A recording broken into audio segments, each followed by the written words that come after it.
Então olha só, hoje nós vamos falar sobre a graça, mas eu quero iniciar com uma pergunta. Pense sobre isso. O que você faria para merecer a sua salvação? O que você faria para merecer a sua salvação? Outra pergunta. Qual é o maior medo em relação ao julgamento divino para a humanidade? Eu sei que essas perguntas são perguntas que permeiam a mente humana e elas são feitas ao longo da história da igreja. O que eu faria para merecer a minha salvação? Ou qual é o meu maior medo em relação a quando Jesus voltar e estabelecer o seu reino e julgar todas as nações? Porque para muitos, o assunto escatológico, ele é mais temeroso do que esperançoso. Se quando você escuta sobre a volta de Jesus, isso te dá mais medo do que esperança, alguma coisa de errado não está certo. Então, olha só, o que você faria para não perder a sua salvação? Porque quando nós olhamos para o contexto da reforma protestante, já foi explicado aqui, no contexto lá do século XVI, existia uma busca pela certeza da salvação. As pessoas estavam preocupadas com isso. Nós tínhamos um sistema de penitências, onde as pessoas ficavam correndo atrás de não perder aquilo que eles receberam. Até que houve a descoberta feita por Martinho Lutero, na verdade, uma redescoberta feita por uma verdade bíblica que tinha sido esquecida, intencionalmente, mas tinha sido esquecida, que é o somente a graça. O que a frase diz, sola gratia. É um dos pilares da reforma protestante, é de fato entender o que é somente a graça. Isso não pode ser só um contexto teológico nas nossas vidas. Isso não pode ser apenas uma declaração da nossa boca para fora, mas tem que descer as 18 polegadas do nosso coração, a fim de que isso possa ser uma realidade nas nossas vidas. E quando ela se torna uma verdade para mim, não apenas de ouvir falar, ela vai transformar a minha vida no hoje, no agora. O Senhor, Ele quer transformar-nos de glória em glória, mas já existe uma porção de glória para o hoje, para o agora. É viver uma vida transformada, uma viva e transformadora vida, de acordo com a vontade de Deus. E é por isso que nós sempre precisamos relembrar, nós precisamos ser reformados constantemente. E é por isso que nós precisamos entender que a salvação, ela é um dom de Deus, é um dom gratuito de Deus. Eu estou introduzindo a mensagem, depois nós vamos ler alguns textos, mas eu sei que todo mundo aqui, no sentido de, eu sei o que você está falando, mas muitas vezes nós não conseguimos praticar aquilo que estamos escutando, porque a salvação, ela é um dom gratuito de Deus, é um favor imerecido de Deus. Nós recebemos a salvação pela fé, como a própria Escritura nos ensina, e ela nos transforma radicalmente a nossa identidade. É por isso que se chama conversão. Nós estávamos indo para uma direção, mortos em nossos delitos e pecados, mas houve uma conversão de rota, e agora nós estamos sendo desconstruídos da forma errada que nós aprendemos a ser humano por causa do pecado. Mas a santificação, ela só é possível porque nós fomos salvos. Isso é um dom gratuito de Deus, é um favor imerecido que nós recebemos pela fé. Só que isso transforma não só o nosso interior, isso também precisa transformar os nossos relacionamentos. Isso precisa transformar a nossa esperança, questão escatológica, como eu disse. Então, quando nós somos transformados, a nossa mentalidade ela é mudada, isso vai nos libertando, por exemplo, da culpa. É crente, nasceu de novo, vive a vida de culpa no seu relacionamento para com Deus, falta a revelação sobre a graça do Senhor. Você vive uma vida de julgamento pela obra redentora de Jesus, você até ouviu falar da graça, mas você ainda não experimentou da realidade da graça na sua vida. É por isso que nós precisamos hoje fundamentar aqui o sola gratia, mas nós precisamos entender o que é somente a graça na nossa vida hoje. Então vamos ler o texto áureo dessa afirmação, Efésios capítulo 2, nós vamos ler dos versos 4 ao 10.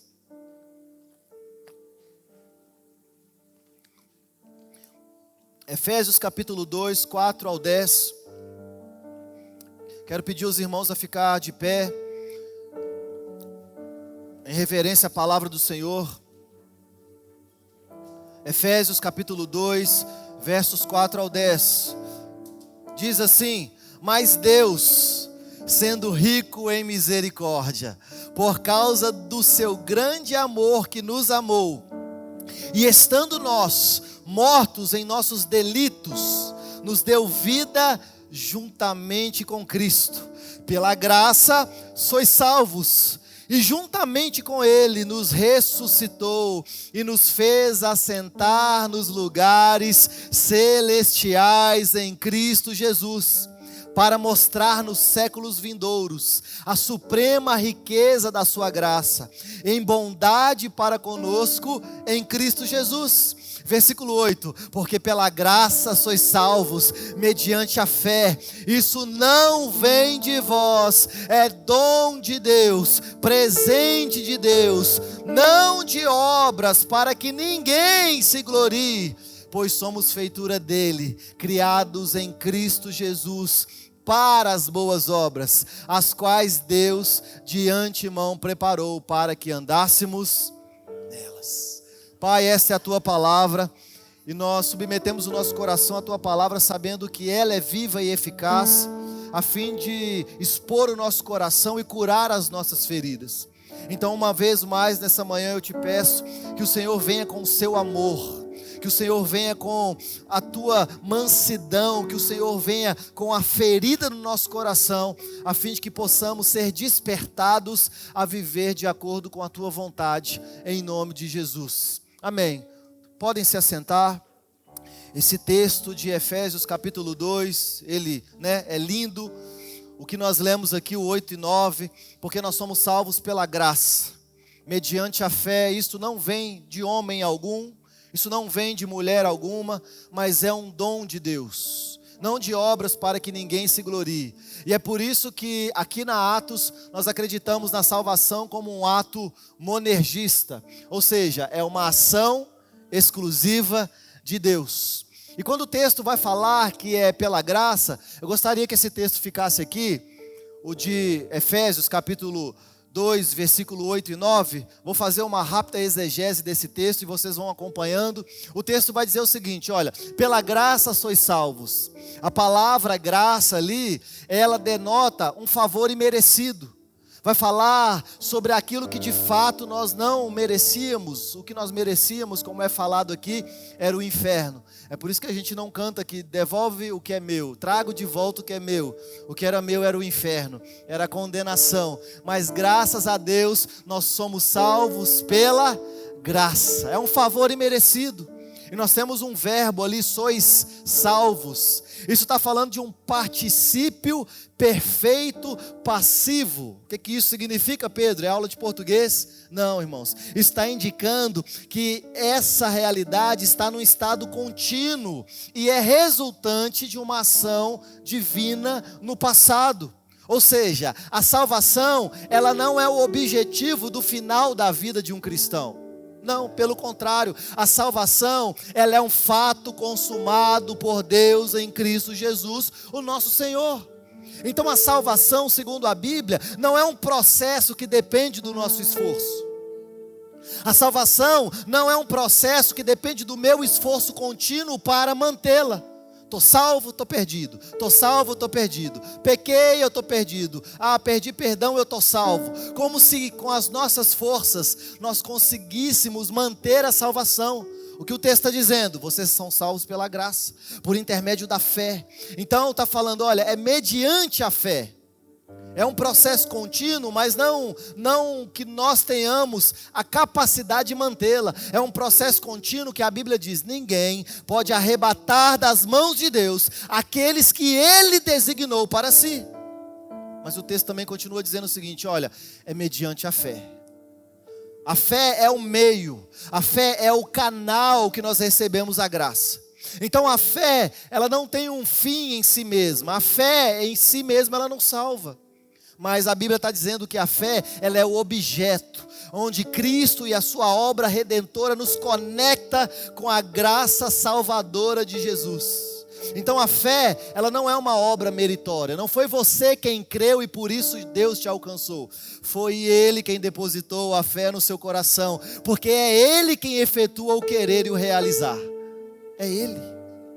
Então a fé, ela não é uma obra meritória humana, mas ela sim é uma resposta que nós entregamos de acordo com a confiança que nós temos em Cristo Jesus. Eu gosto muito da expressão confiança. Se você quer traduzir a palavra pistis, que é fé em grego, você poderia traduzir como confiança. Eu tenho fé em Deus, ou seja, eu confio em Deus. E por isso eu sei que não é por obras, mas por uma resposta que nós entregamos ao caráter de alguém que é imutável. Ele é o caráter, a expressão exata do seu ser, é o que o autor aos Hebreus vai nos dizer. E Paulo vai continuar falando, isto não vem de vós, é dom de Deus. A expressão aqui, e isto claramente se refere à salvação, como um todo. Está falando sobre a graça, está falando sobre a fé, já que a salvação ela depende da graça, mas tem a fé como objeto. Então o que Paulo está enfatizando aqui é que a salvação ela é um dom de Deus. Ela é um presente de Deus. O que Paulo está fazendo? Ele está removendo qualquer mérito humano. Ele está falando assim, olha, se dependesse de vocês, nós ainda estávamos mortos em nossos delitos e pecados. A mentalidade babilônica de que nós podemos construir alguma coisa e tocar os céus, ela é uma mentalidade oposta ao que a Bíblia nos ensina. E tem muitas pessoas construindo uma religião achando que vão tocar a Deus com aquilo que eles fazem. O que Paulo está dizendo é justamente o oposto. Ele está falando, olha, é uma dádiva divina, não é uma conquista humana.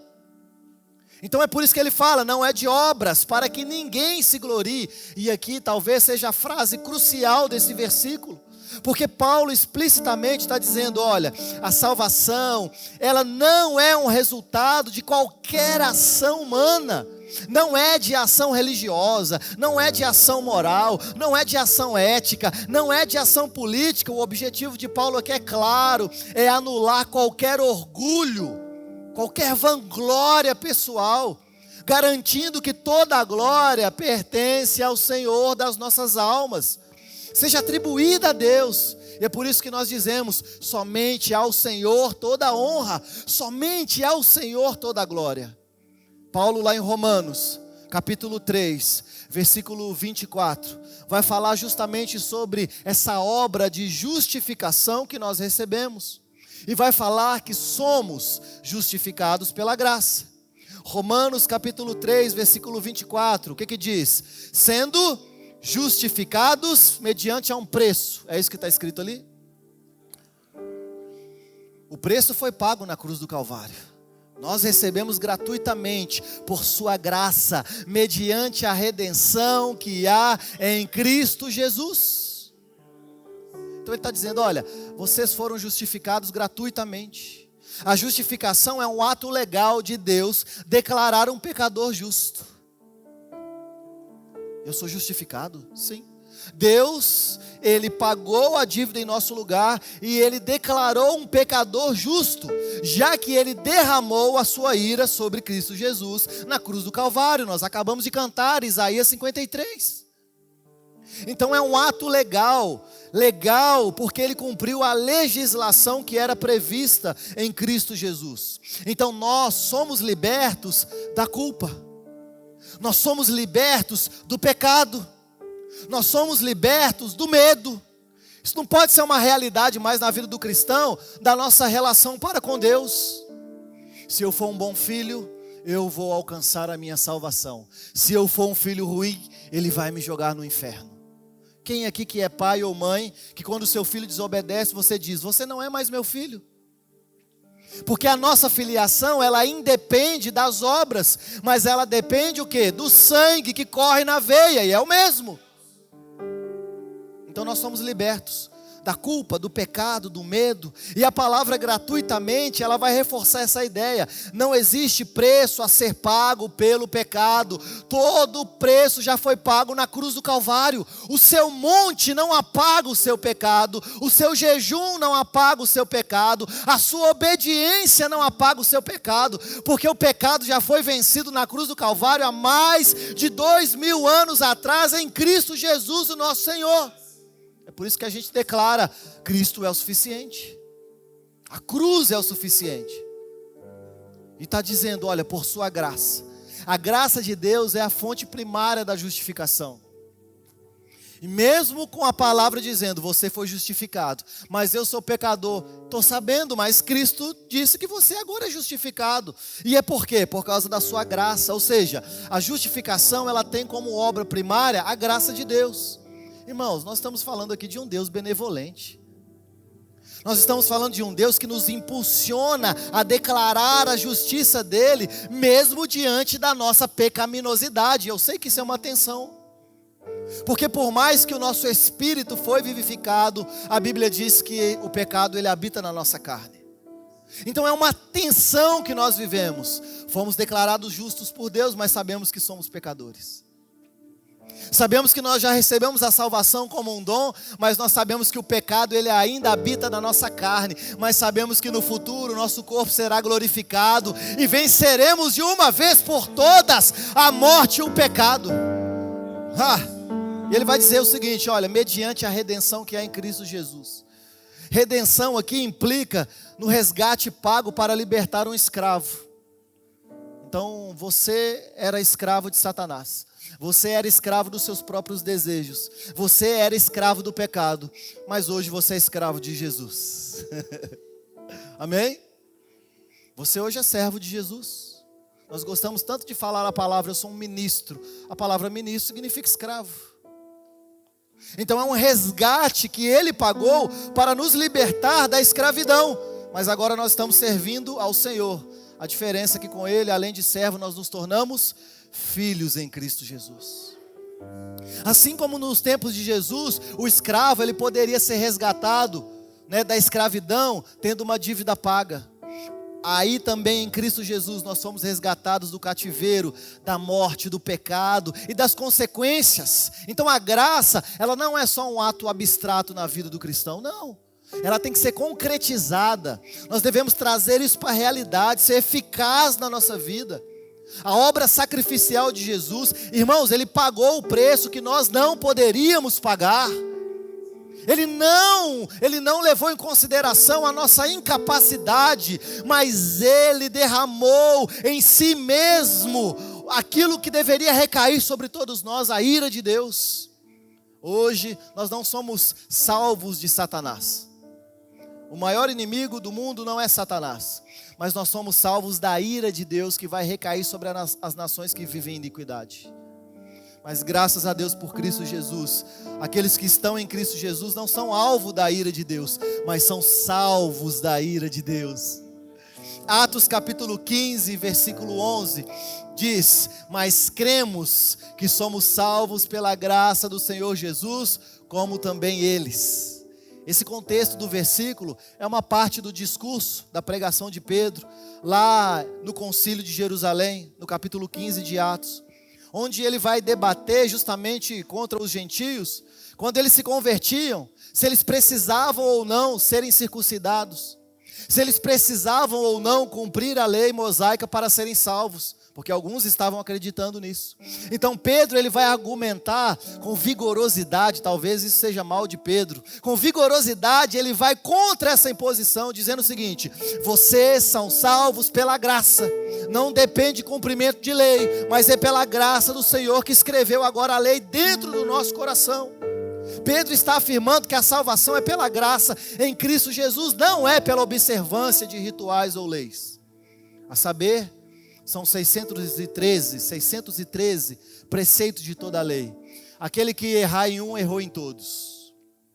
Quem seria capaz de obedecer à lei? Apenas Cristo Jesus obedeceu aquilo que estava escrito em favor dele, para que se cumprisse em nosso favor. Então isso estabelece uma graça como único e suficiente meio de salvação. Tanto para judeus como para gentios, não há mais acepção de pessoas. Então a graça, ela vai transcender essas barreiras culturais. A graça, ela transcende bandeiras religiosas.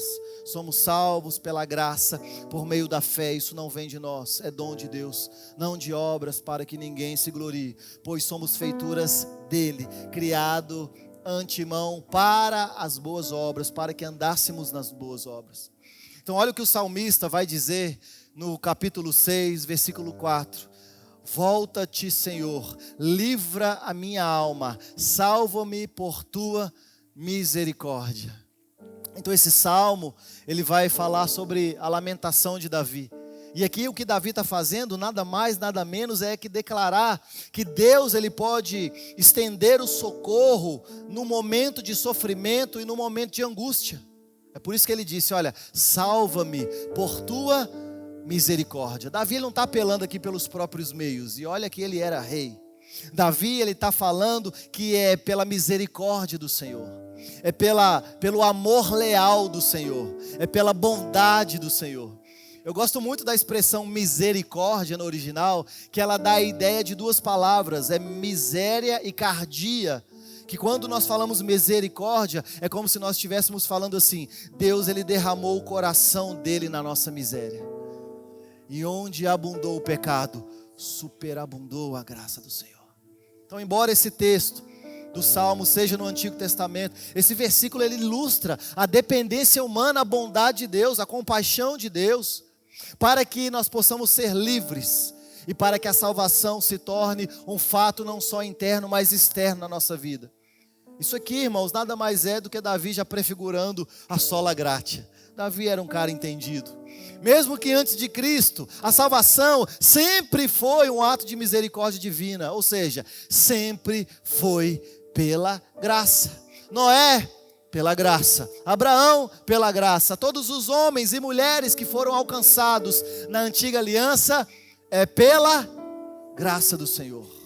Então é por isso que Martinho Lutero, uma das grandes vozes do passado, ele disse o seguinte, olha, não por obras, mas somente pela graça. A graça de Deus é o que nos salva, não o que fazemos. Eu sei que esse texto ele é bem conhecido, e o que Lutero está fazendo aqui é redescobrindo a verdade pela justificação, pela fé somente, como foi dito. A sola escritura é porque a escritura é o nosso padrão, mas intrinsecamente nós também falamos que pela graça somente. Então nós temos isso, a escritura, nós temos a fé e nós temos a graça, trabalhando em conjunto para que a vontade de Deus possa ser estabelecida sobre as nossas vidas. E quando nós temos clareza disso, nós vamos sendo libertos da escravidão da lei. Nós vamos sendo libertos da escravidão das obras. Ainda em 2025, tem crente que acha que precisa fazer para se tornar filho de Deus. Ainda existem muitas igrejas que entregam a vocês patuás e uma lista daquilo que vocês devem fazer para que o evangelho possa abençoar vocês. O evangelho não é uma lista daquilo que nós devemos fazer para ser abençoado. O evangelho é a boa notícia dizendo que nós, em Cristo Jesus, já fomos abençoados com toda sorte de bênção nas regiões celestiais. Então é isso que Lutero está redescobrindo, para libertar a mim e a você da escravidão da lei e das obras. Então a minha experiência pessoal, ela também pode ser levada em consideração, assim como a de Lutero. Lutero ele vai tornar a sua experiência de tormento e de culpa, a fim de que a libertação pudesse ser encontrada pela graça de Deus. Deus é bondoso. O testemunho de Lutero é um testemunho poderoso. Antes da reforma protestante, o Lutero tinha prática de penitência. E essas penitências eram práticas que ele mesmo impunha no seu próprio corpo e na sua mente. Muitas vezes, segundo a literatura, Lutero dormia no chão frio, porque ele se sentia injusto diante do Senhor. Ele se sentia incapaz diante do Senhor. Muitas vezes ele passou fome, autoflagelação, porque ele se sentia incapaz quando a presença do Senhor se manifestava. Ele não fazia isso por vaidade, mas ele fazia isso porque ele não sentia que ele era bom o suficiente para estar diante de Deus. Em suas palavras, ele vivia com o coração inquieto. Calvino vai dizer o seguinte: a salvação, ela é inteiramente obra da livre graça de Deus, a qual nada contribuímos, senão pela nossa própria ruína. Sabe qual foi a sua contribuição para a salvação? O pecado. A nossa contribuição na salvação foi o pecado. Vou repetir. A sua contribuição para a salvação foi o seu pecado. É por isso que na sistemática de Calvino, a doutrina da graça vai enfatizar sempre a soberania de Deus na salvação. Para ele a graça é uma fonte inesgotável de todo bem. A salvação é um ato unilateral, como eu disse, monergista, não depende da vontade ou da capacidade humana. Agostinho de Hipona, influenciado pela pré-reforma, ele vai dizer o seguinte: a graça de Deus não segue mérito, mas precede. Isso faz toda a diferença. Séculos antes da reforma, Agostinho já defendia a total dependência da graça divina para a salvação, combatendo, por exemplo, o pelagianismo, que enfatizava que o livre-arbítrio e o mérito humano, eles são fatos acontecidos. Não, essa teologia, ela preparou um terreno para os reformadores, a fim de que a soberania de Deus pudesse ser estabelecida sobre a história da igreja. E por isso, nós não podemos ser uma igreja desgarrada da historicidade. Nós devemos sim olhar para trás e entender como Deus ele fez no começo, para que nós possamos dar continuidade daquilo que de fato é a vontade de Deus. Então nós preparamos o nosso coração, entendendo que somos salvos pela graça por intermédio da fé. Não é por mérito humano, é o que o texto está dizendo, é o que a Bíblia está dizendo. Você não faz nada para alcançar a sua salvação, é um ato exclusivo de Deus, e Ele nos entregou porque Ele quis. Não é porque a gente era bom, não é porque você merecia a salvação, não é porque Ele olhou para o Pedro e disse: nossa, que menino bom, que coração bom. Tem gente que usa essa frase, né? Nossa, o fulano é tão bom, só falta converter. Falta tudo. Porque se ele não nasceu de novo, ele é alvo da ira de Deus. A Bíblia diz que a nossa justiça diante de Deus, ela cheira como um trapo de imundícia.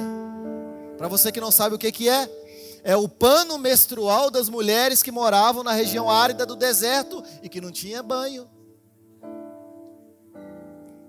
Essas são as coisas boas que nós achamos que nós fazemos para Deus pelo nosso próprio mérito. Então é por isso que muitos têm relação de culpa, julgamento, e o que nós queremos é ter um padrão de graça sobre as nossas vidas. Então qual que é a realidade da culpa? Todos pecaram e todos estavam destituídos da glória de Deus. É o que Paulo vai dizer em Romanos capítulo 3, 23. Então culpa, irmãos, é a condição legal de ser responsabilizado pelo pecado diante de Deus, já que Deus é justo. Então culpa não é apenas um sentimento. Eu me sinto culpado, não é sobre isso. Mas a culpa, ela é uma realidade objetiva. Por exemplo, Gênesis capítulo 3, Adão e a mulher.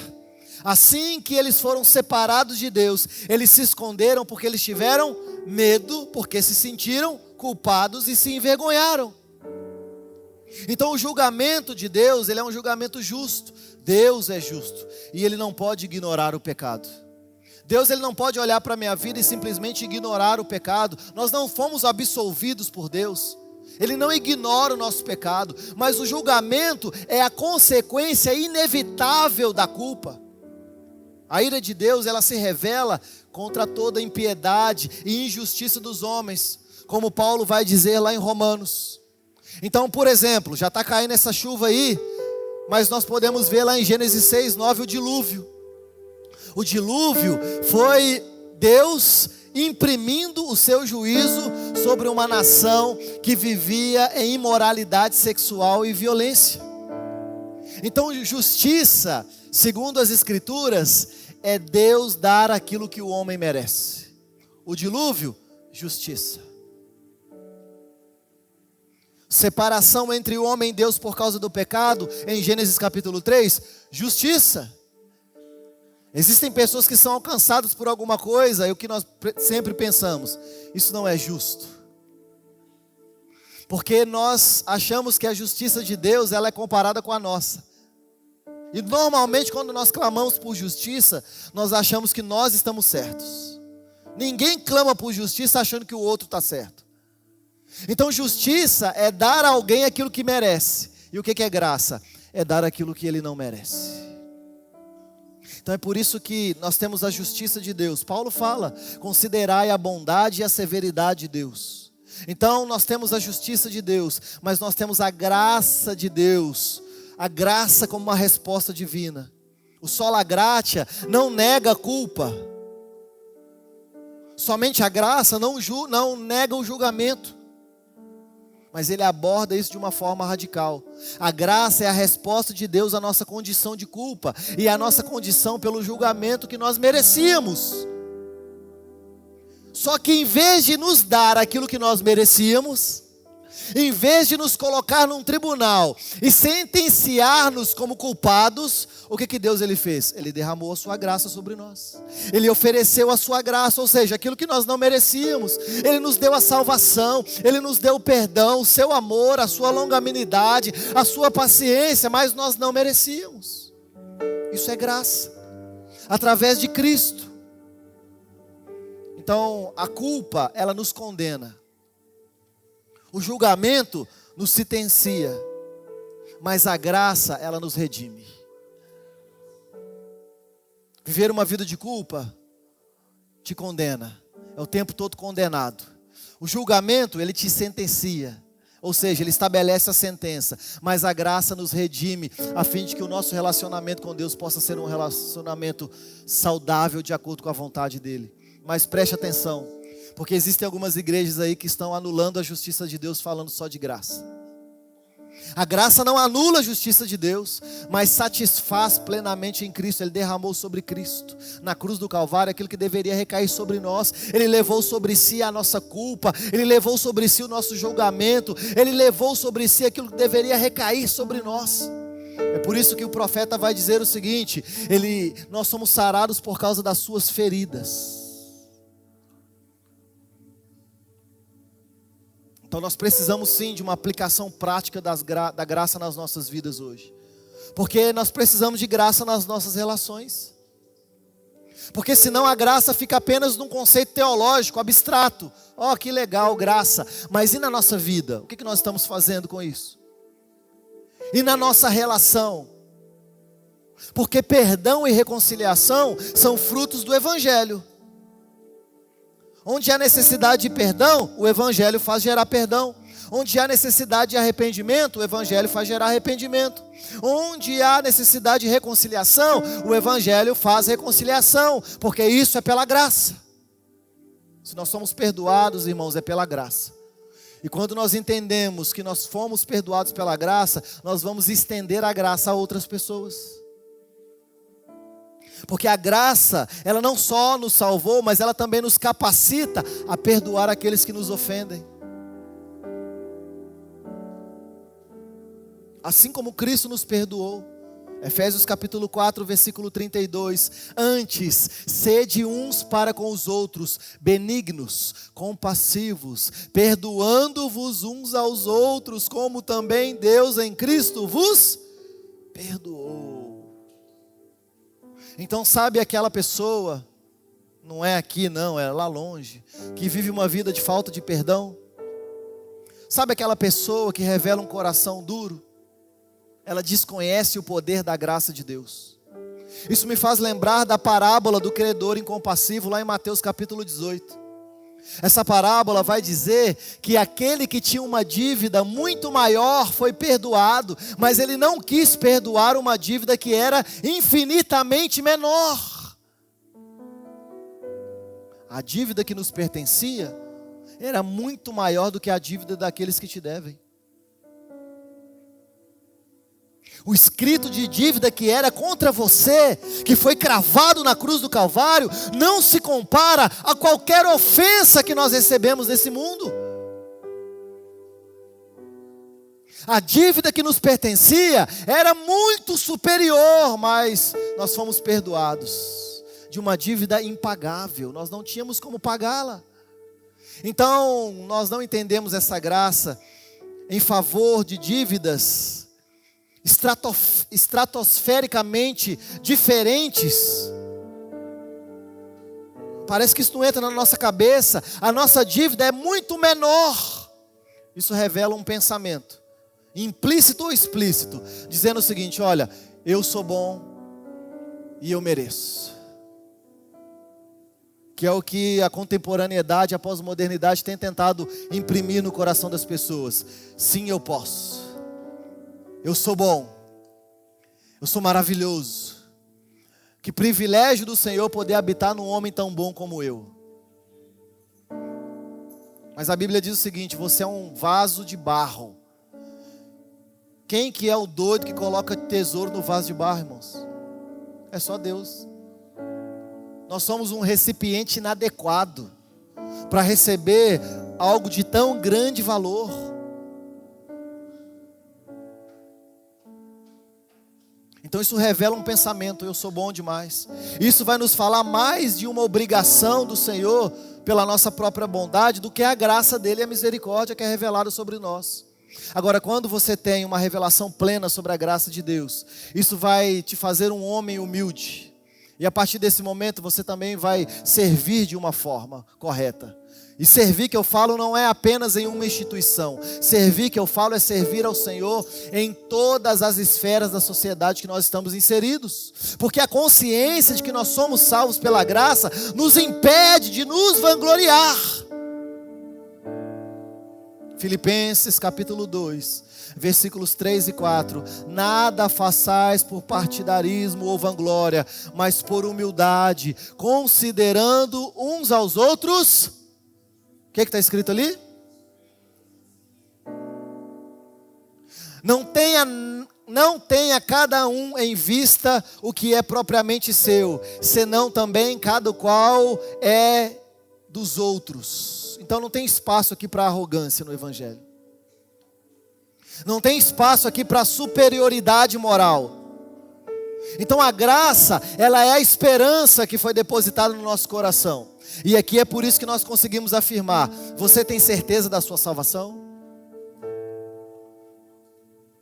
Porque se você dá uma titubeada com relação a essa resposta, você ainda não entendeu nada sobre a graça do Senhor. Porque se você titubeia em falar que você tem certeza da sua salvação, você ainda pensa que depende do seu esforço. E você vai fazer uma autoanálise dizendo: essa semana eu não fui tão bom. Então pode ser que eu tenha perdido a minha salvação. A certeza da nossa salvação, ela está firmada na declaração de somente a graça nos dá segurança, pois a nossa salvação não depende do nosso desempenho, que é flutuante, mas da obra perfeita e imutável de Jesus Cristo na cruz do Calvário. Então a nossa esperança não está nas nossas obras, como está escrito lá em Hebreus capítulo 6, versículos 19 e 20, a qual temos por âncora da alma, segura e firme, o que penetra além do véu, onde Jesus, nosso precursor, entrou por nós, tendo se tornado um sumo sacerdote para sempre, segundo a ordem de Melquisedeque. O que o autor aos Hebreus está dizendo? A âncora da alma, ou seja, nós estamos firmados, alicerçados na realidade do Cristo, que morreu e ressuscitou e está sentado à direita de Deus, esperando até que todas as coisas sejam colocadas nos seus devidos lugares, até que os seus inimigos sejam colocados como estrado de seus pés. E quando nós entendemos isso, nós temos paz que excede todo o entendimento. Nós temos uma paz em meio às lutas.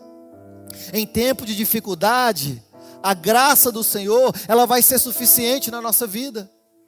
É o que está dizendo em 2 Coríntios capítulo 12, versículo 9.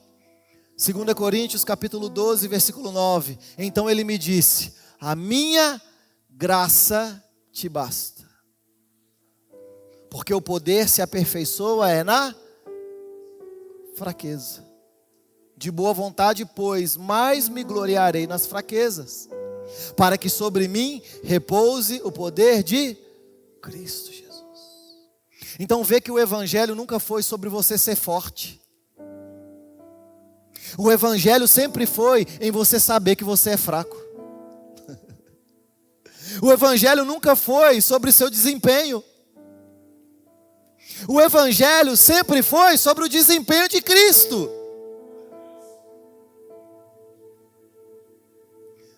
Então a nossa busca não é sobre ser forte para alcançar. A nossa busca é em corresponder com aquilo que Ele fez na cruz do Calvário. Isso nos sustenta, nos dá força para perseverar, sabendo que Deus está conosco e a sua graça nos basta. Ah, Jesus, mas eu estou passando uma situação tão difícil. Ele diz, a minha graça te basta. Mas é porque o meu coração está sangrando, a minha graça te basta. E quando Deus ele diz, a minha graça te basta, Ele não está dizendo se vira. Não é isso que Ele está falando. Quando Ele fala, a minha graça te basta, Ele está dizendo, eu te dei uma força sobrenatural que te capacita a passar por isso. E vencer isso. A graça nos basta. Então nós precisamos aplicar isso nas nossas vidas. Será que a graça do Senhor tem bastado a você? Em meio a circunstâncias adversas, será que de fato a graça do Senhor tem sido o seu sustento? Porque Paulo pediu para Deus retirar o espinho na carne. E a resposta foi, não, a minha graça te basta.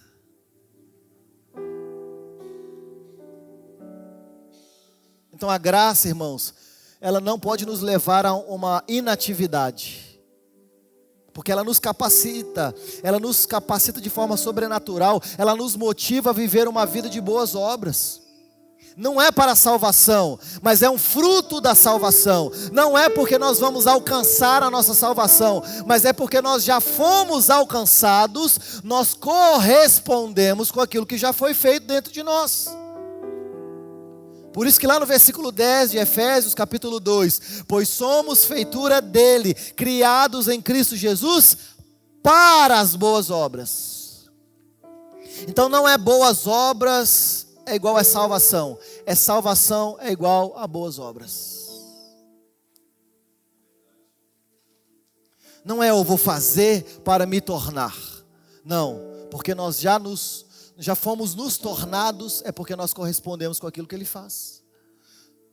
E a diferença da minha obra e de boas obras é que a minha obra sobe para Deus como um trapo de imundícia. Agora a obra dele em mim sobe como boas obras, porque é aquilo que Ele quer que nós façamos e sempre dar a glória a Ele, dar a Ele todo o louvor, toda a honra, toda a glória. Então a questão aqui de nos capacitar, ela tem que ser levada muito a sério, porque eu tenho ficado preocupado. Escutei um pastor esses dias falando algo, eu não concordo com ele 100%, mas em algumas coisas eu concordo. Se você procurar nos ambientes, tem tido um êxodo, é o que tem sido chamado, de pessoas de grandes igrejas, de grandes estruturas, e procurado igrejas menores, assim como a nossa, ou outras, a fim de que possam escutar de fato o Evangelho, a fim de que possam ter uma família, comunhão, discipulado, enfim, uma igreja saudável. Mas existem também pessoas que estão procurando igrejas de teologia reformada para sustentar o seu pecado e colocar a culpa na graça.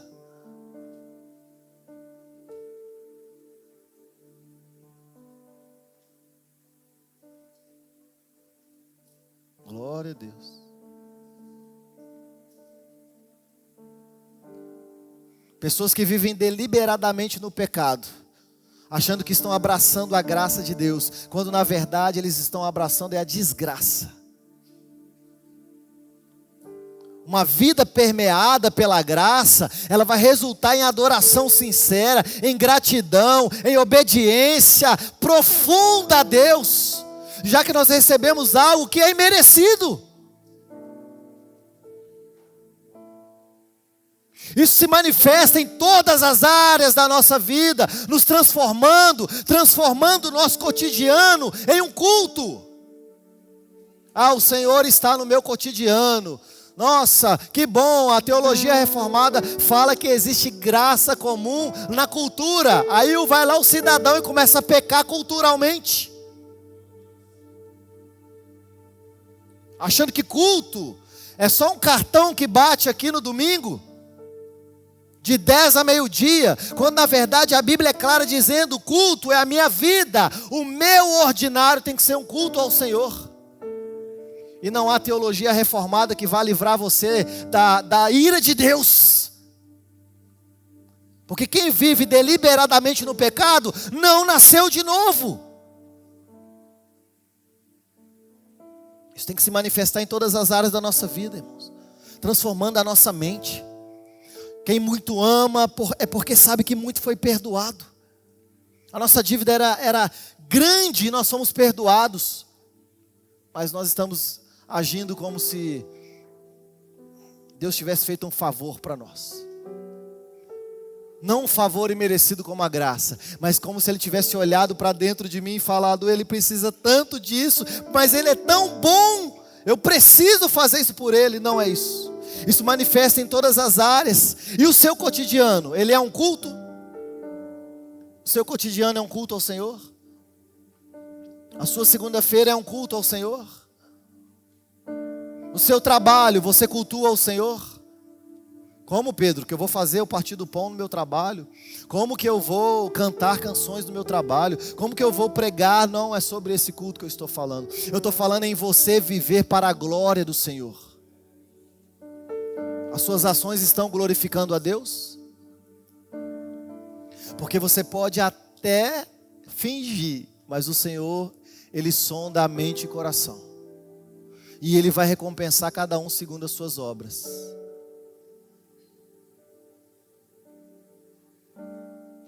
Será que o meu cotidiano tem sido um culto ao Senhor? Ou uma idolatria a outros deuses, inclusive a você mesmo?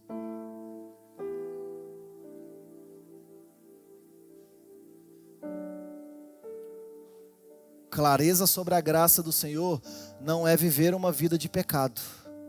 Clareza sobre a graça do Senhor é saber que nós merecíamos o inferno, mas Ele nos resgatou desse império e nos transportou para o reino do Filho do seu amor. E agora o que nós fazemos? Nós correspondemos com aquilo que Ele fez, em obediência, em amor, em santidade.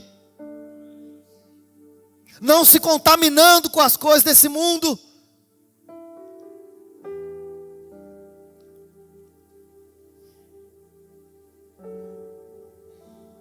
Irmãos, a graça é a essência do Evangelho.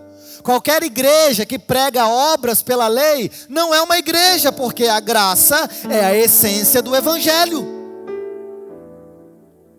Venha e faça uma campanha para você ser salvo. Não é Evangelho. Venha e traga o lenço ungido, porque o Senhor vai te abençoar. Não é Evangelho. Faça uma oração poderosa para que o Senhor possa fazer. Não é Evangelho. O Evangelho está dizendo: Deus sabe que você é pecador, mas a graça dele superabundou sobre o seu pecado. Ele resolveu o problema de onde nós vamos passar a nossa eternidade. E não só isso, mas nos entregou a graça como uma força capacitadora para que isso seja uma realidade nas nossas vidas hoje. Nas nossas relações, no nosso pensamento, na forma de nós agirmos, de falarmos, de pensarmos, de nos vestirmos.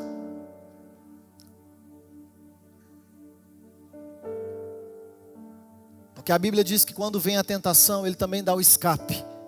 Então, para quem nasceu de novo, pecar é opcional. Porque Ele dá o escape e deu a graça. Então a sola gratia é a essência do Evangelho. Nós somos salvos sim, unicamente pela graça de Deus, por meio da fé em Cristo Jesus, para a glória de Deus.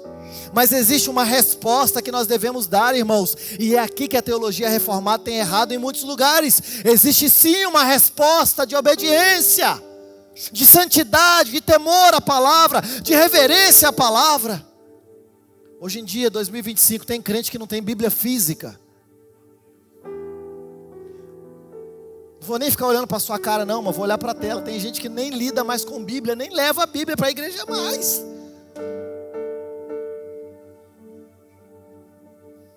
Nós precisamos resgatar alguns princípios aqui nessa igreja.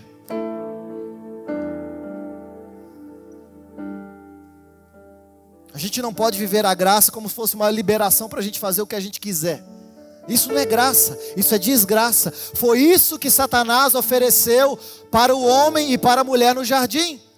O que ele disse? Comam e sejam iguais a Deus. Vivam a sua vida autônoma. Façam o que vocês quiserem. Olha que lindo.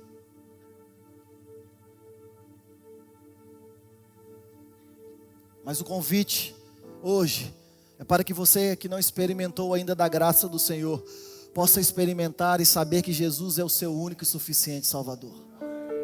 Que mesmo em meio a tribulações, a graça dele nos basta. O Evangelho não é uma promessa de uma vida sem problemas. O Evangelho é uma promessa de uma vida sem Cristo. Que você tinha antes, mas agora não vai acontecer mais. Aleluia. O Evangelho é uma promessa de uma vida onde nós não seremos mais abandonados por nenhum pai, por nenhuma mãe, porque nós temos o melhor pai do mundo. Deus é um bom pai. O Evangelho é a promessa de que nós recebemos o selo do Espírito, a garantia de que Ele de fato não vai alterar o seu caráter. E para você que já nasceu de novo, que está escutando o que eu estou dizendo, isso é um chamado para que nós possamos viver na plenitude da graça do Senhor. Quer viver na plenitude da graça? Estenda a graça aos outros. Cultive a humildade, irmãos, a gratidão, o serviço. Eu oro para que a graça do Senhor seja uma das evidências motoras desse ministério local. Que o conhecimento da graça do Senhor seja um agente ativo nas nossas vidas. Onde há necessidade de perdão, que haja perdão. Onde há necessidade de reconciliação, que haja reconciliação. Onde há necessidade de ajuntamento, que haja ajuntamento. Mas o que não pode faltar aqui neste lugar é a graça do Senhor. Pedro, mas nós passamos por adversidades. A graça dele nos basta. Não está como eu gostaria, a graça dele nos basta. Amém? Eu oro para que o Senhor possa nos ajudar, irmãos, a não somente saber o que é graça, mas experimentar de uma forma ativa na nossa vida esse atributo que Deus resolveu compartilhar com o homem, a sua própria graça. Amém? Você pode ficar de pé nessa manhã?